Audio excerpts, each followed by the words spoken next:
Aye, sena share godame, sena.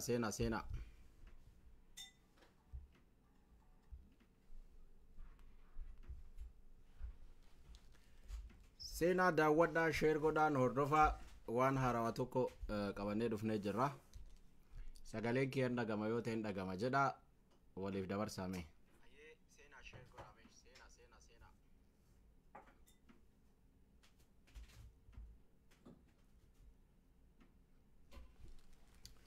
Sena daawwadhaa share godhaan hordofaa waan haarawaa tokko qabannee dhufnee jirra.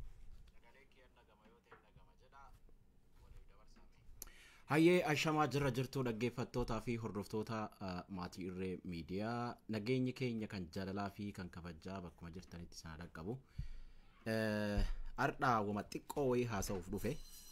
Ammoo haa ta'u odeeffannoo adda addaa gama irree miidiyaa irraa gama viidiyootiin gama barreeffamaatiin isin dhaqqabu jira ni beeka. Isinis ni beektanii. Kanaafuu mee share godhaatii waliif dabarsa. Share godhaa waliif dabarsaa ni dhagama yoo ta'e ammoo ni dhagama na jedha gara yaada kiyyatti ce'a.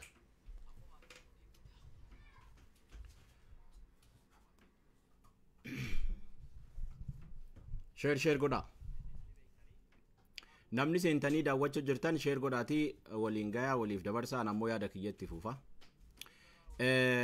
Gandii akkuma beekamu addii bilisummaa jaal araarsoo biqilaafaan hoogganamu filannoo boordiin miila duwwaan galchanii jiranii. Kunis ammoo injifannoo haarawaa jechuudha. Injifannoo guddoodha.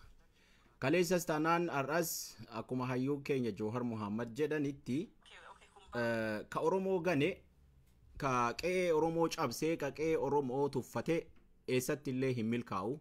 Milkaa'uuf illee hin taa'u jechuudha. Kanaaf gareen addi bilisummaa inni 4GDdha kan deeggarsa biltsiginnaatiin kan deeggarsa mootummaatiin dhaabbate yeroo isaan filannoo boordii fi waan barbaachisu jedhanii dhiyeeffatan filannoo boordiin mootummaa biltsiginnaadha. Guutumaan guututti jalaa cabsee ari'ee galcheera jechuudha. Kun ammoo injifannoodha. Maaliif injifannoo ta'e? Warri dhugaan dhaabbatee haqa Oromoodhaa irra ejjetee qabsoo isaa karaa danda'amuun godhutti jiru osoo jiranii ummanni kun laddahaan cabsee mootummaa kana jala seenuuf jecha kursii parlamaadhaa argachuuf jecha dhiiga ilmaan Oromoo irra ejjetanii hayyoota Oromoodhaa kan mana hidhaa Qaallittii fi mana hidhaa adda addaa keessatti rakkoo adda addaa irra jiraniif sagalee ta'uu dhiisaniiti kursii parlamaa keessatti yookiin ammoo biltsiginnaa wajjiin teessoo barbaaduuf shira xaxanii adda bilisummaa uummata Oromoodhaa kan jaal Daawud Ibsaatiin hoogganamu taphaan ala godhaniiti ofii isaaniitii jala seenanii silaa filannoo boordiif dorgomuuf turanii jechuudha. Garuu ammoo akkisuun hin taane haqa Oromootu achi keessa jira. Haqa Oromootu isaan raasaa, dhugaa Oromootu isaan booressaa jechuudha. Filannoo boordiin Itoophiyaa illeen arra dhugaa Oromoo saniif osoo hin taane haqni Oromoo ukkaanfamee jira, dhugaan Oromoodhaa awwaalamee jira jedhee isaan filannoo boordiin ala godhu osoo hin taane tartiibuma kaleessa dhugaan Oromoo qabu santu jarritun approve ta'uu dadhabdee jechuudha filannoo boordii irratti. Oromoon miileenni 50 yeroo ammaa kana gadda irra jira, boo'icha irra jira.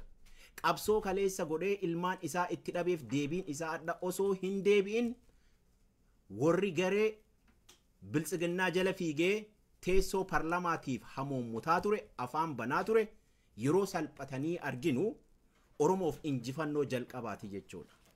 Kanaaf nuti akka Oromootti nuti akka qeerrootti filannoon Itoophiyaadhaa kan waggaa 5-6 darban mootummaan wayyaaneedhaa godhaa ture. Guutumaan guututti korojoo hatuu malee sagalee ummataa hatuu malee jijjiiramni gama filannootiin biyya san keessatti mul'ate tokkollee akka hin jirre ummanni Oromoodhaa hunduu ni beekaa jechuudha.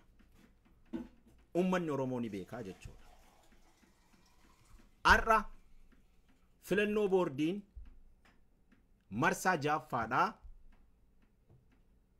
yeroo ummata filachiisuuf yookiin ammoo filatamuuf tartiiba godhutti paartiloota Oromoodhaa kan haqaan dhaabbate kan dhugaan dhaabbate hooggantoota siyaasaatii fi qeerroof qarree hedduu mana hidhaatitti ugguree foorjiidota ofii isaatii akka barbaadetti ajaju ofii isaatii akka barbaadetti ergatuun filannoo boordiin silaa bakka buusuuf ture.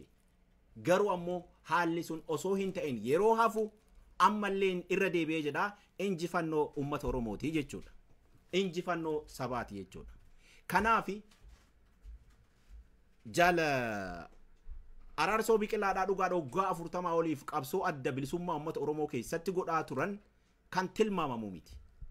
Haa ta'uu garuu ammoo xumura irratti deemanii yeroo sadarkaa hooggansaatitti yeroon sadarkaan beeytee kaa hooggansaa haa hirdhatu haa guutu yeroo ilmaan Oromoodhaa gandatti ajjeefamtu silaa walii galanii waliin ta'anii waliin hojjechuu ka danda'ani hayyi duree adda bilisummaa uummata Oromoo Jaal Daawud Ibsaa taphaan ala baasanii waajjira isaaniitiin ala godhanii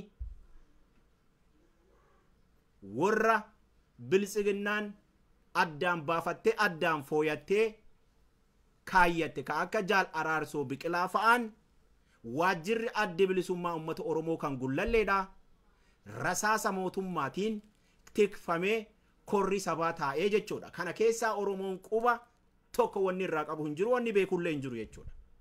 Kanaaf ummanni Oromoo kan kaabaa fi bahaa fi dhiyaa irratti argamu mootummaa tortoree kufee caccabuuf ta'u kana hanga danda'ameen waliigalee ilmaan Oromoodhaa hanga danda'een tokko ta'ee rakkina xixiqqoo wal jala jirtu laaluu dhiifne qabsoo keenya gama fuulduratti tankaarfachuun hayyoota teenyaa fi qeerroof qarree teenya harka mootummaa abbaa irree kanaa baasuun dirqama ta'a jechuudha.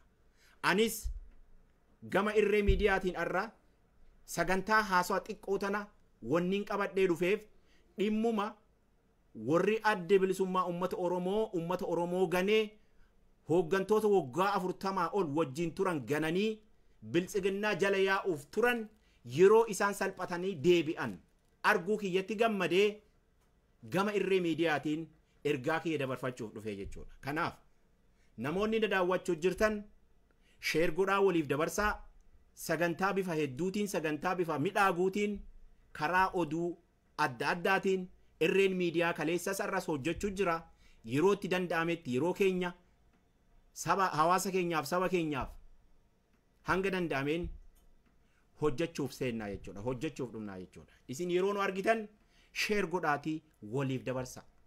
Haalliif barri teekinooloojiin toltee jirti. Bara teekinooloojiin ittiin tolle bara dukkanaa san keessatti akaakileen teenya qabsooftee Oromiyaaf jecha Oromoof jecha biyyee taatee qabsoo har'a irra jirru kana nuun gayanii jiran.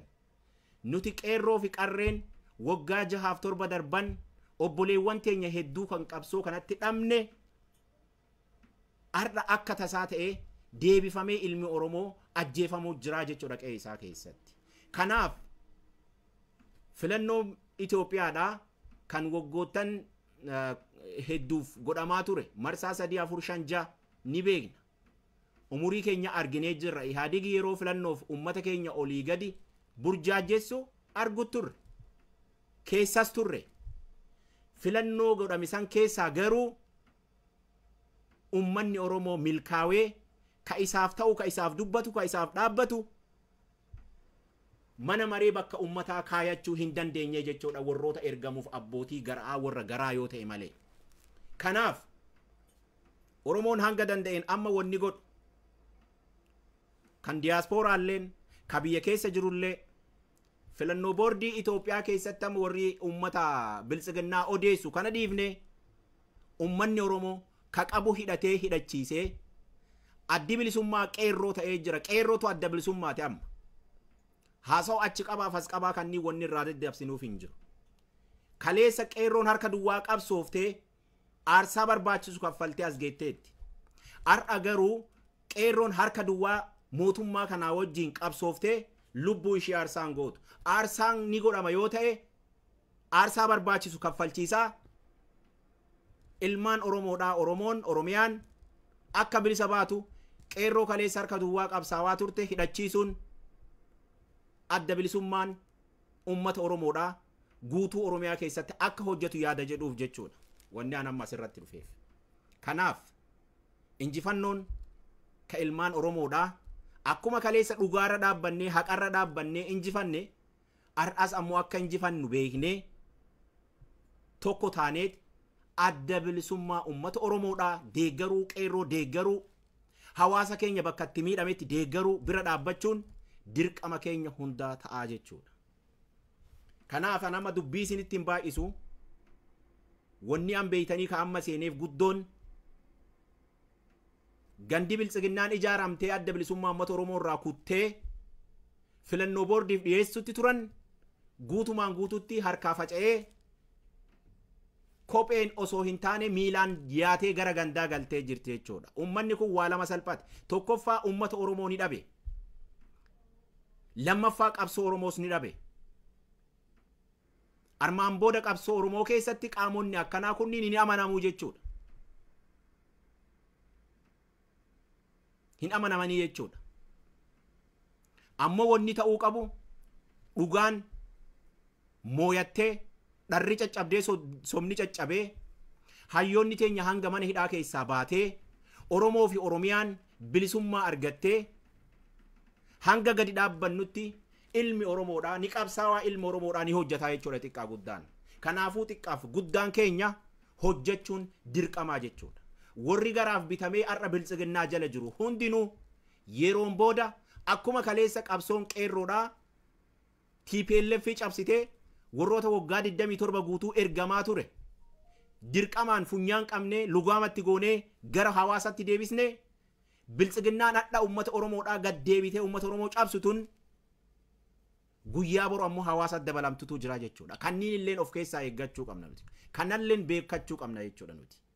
Waggaa bara hundaa waggaa bara maraa qabsoon Oromoodhaa qaamota hin fakkaanneen qaamota dhimmi hin laallanneen warroota garaaf jecha bitamaniif asaan barbaachisu kaffalamaa qabsoon Oromoodhaa wanni karaa irraa dabduuf hin jirtu jechuudha. Kanaaf kakaleessaa irraa barannee wanni hadha nuti irratti hojjennu ilmaan Oromoodhaa bakka jirtanii qabsoo keessan finiinsuu qabsoo keessanitti jabaachuu akka qabdanidha jechuudha. Hanga dandeenyuun nuti kan walitti himnu. Kana I think sagaleen kee dhagaamuu jira. Wanni biraa wanni barbaachisu ilmaan Oromoodhaa kan diiyaaspooraa keessa jirtan gama irree miidiyaatiin yaada barbaaddan ergaa barbaachisu yeroodhaa gara yerootti hanga yeroo qabnutti wal affeerree maal akka ta'uu qabnuu fi maal akka godhuu dandeenyu wajjin haa mari'annuu isiniin jedha irraa xumuraayi. Ammoo irree miidiyaan akka sheer gootanii laayik gootanii gama yuutuubiitiinis sabiskiraayib akka gootan isin gaafadhaa jechuudha.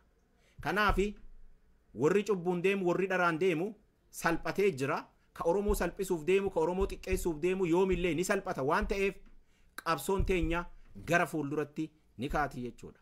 Qeerroon teenya ta ganda keessa jirtu ta godinoota adda addaa Oromiyaa keessatti argaman hanga danda'ameen hidhattanii biltsiginnaa garee kijibduu fi garee sobduu tana bakkuma argatanitti akka salpheeftanii fi waajjirootni biltsiginnaadhaa kan kutaa Oromiyaa keessa jiru guutumaan guututti akka tajaajila hin kennine qabsoon gama hundaanuu akka itti fuufu ergaa keenya namni Oromoo ta'e hundinuu dabarfatuu qabaa jechuudha. Qaamni biraa ammalleen qabsoo teenna butatee akka beeytanii ka gabrummaa biratti nu naqne yeroo ammaa kanatti of eeggannoo guddaan hojjechuu qabna waan jedhuuf dhufe. Eegaa ummanni Oromoodhaa ni mooyataa ni injifataa. Qabsoon teenyas galma ni geeyti. Gumaan ilmaan Oromoodhaa kan Oromiyaaf jecha aarsaa ta'an gumaan isaaniillee ni deebi'a. Galalni isaanii bilisummaa ummata Oromoo ta'ee Oromoo bilisa baasa waan ta'eef ilmaan Oromoodhaa abdii kutachoo osoo hin taane warroota garaadhaa mukatti cabsaa hanga danda'ameen dippiloomaasii biyyoota adda addaas jabeeffataa biyyoota diiyaaspooraa adda addaa keessatti hiriira barbaachisus godhaa. Qeerroo biyya keessaatiif ilmaan Oromoodhaa adda bilisummaa hidhattee hidhannoof deemtu hundaa akka cinaa dhaabbannu ergaa kiyya dabarfachuu barbaadaa. Galatoomaa ulfaadhaa. Ani Murteessaa Hajjiiti. Miidiyaan irree miidiyaatii sheer godhaa waliif dabarsaa. Nagaatti oolaa, nagaatti bulaa.